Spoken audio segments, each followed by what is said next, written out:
On June 28, 1914, Austrian Archduke Franz Ferdinand was assassinated in Sarajevo, Bosnia, by Serbian nationalist Gavrilo Princip.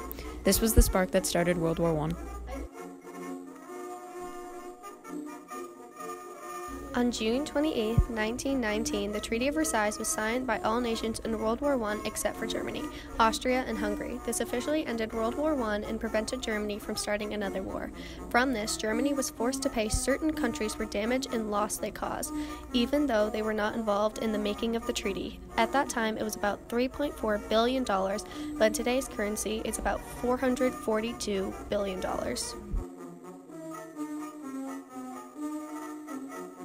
The Russian Civil War, which lasted from 1917 to 1920, started from the emergence of several groups that opposed Lenin's Bolsheviks.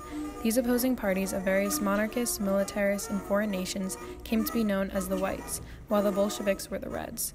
The Reds came out of the war victorious because Lenin had an iron grip on his united Bolsheviks using his secret police, the NKVD, who ruthlessly hunted all of Lenin's opposition. The Russian Civil War was the costliest civil war in world history in terms of the number of lives lost in combat. The Soviets lost an estimated 1.5 billion combatants, and another 8 million civilians were lost through armed attacks, famine, and disease. During 1921 to 1922, between 6 to 7 million peasants died from starvation during the Ukrainian famine. This was a result of Stalin's policy of forced collectivization and his incentive to crush Ukrainian nationalism. It was a way for the Soviet Union to assert their power by denying Ukrainian people an essential necessity for survival.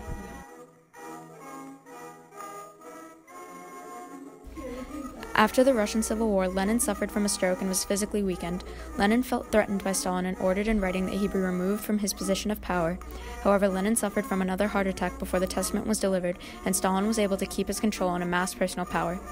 Stalin was not the natural successor of Vladimir Lenin, but he was able to use his extensive knowledge of the workings of the Communist Party to become an undisputed leader of the Soviet Union. Once he gained total control, he evolved into an infamous bloody tyrant.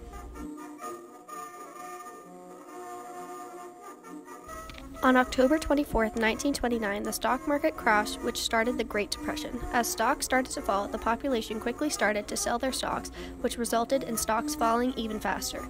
Eventually, people lost faith in the banks and withdrew all their money. The banks proceeded to crash, and the people who still had their money in the banks lost all of it. By 1933, about half of America's banks failed, and around 15 million people were unemployed.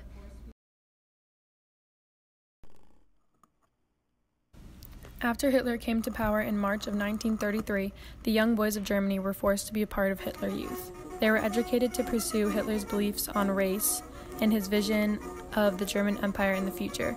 These boys grew up believing the lies that Hitler told, and they became the obedient servants of Hitler's cruel intentions. On September 1, 1939, the Nazis invaded Poland and put prisoners of war and other minorities in concentration camps and death factories. These people were denied their human rights and were forced into labor and starvation to the extent of death. Even after death, bodies were buried in mass burials or piled up into cremation chambers.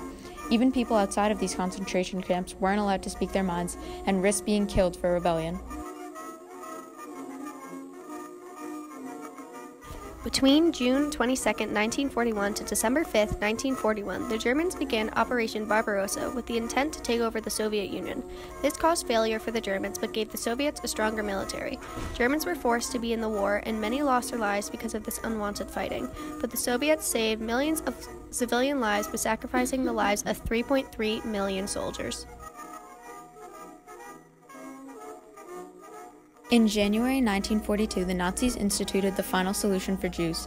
After failing to take over the Soviet Union, eliminating Jews became Hitler's greatest concern.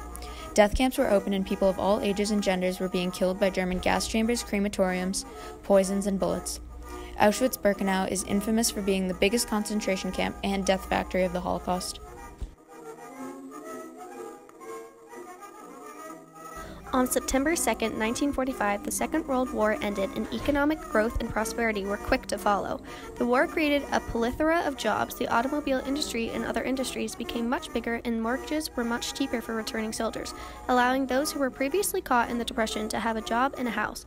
Jews and other people who were caught in concentration camps, however, had no place to go, because most countries didn't want unestablished immigrants.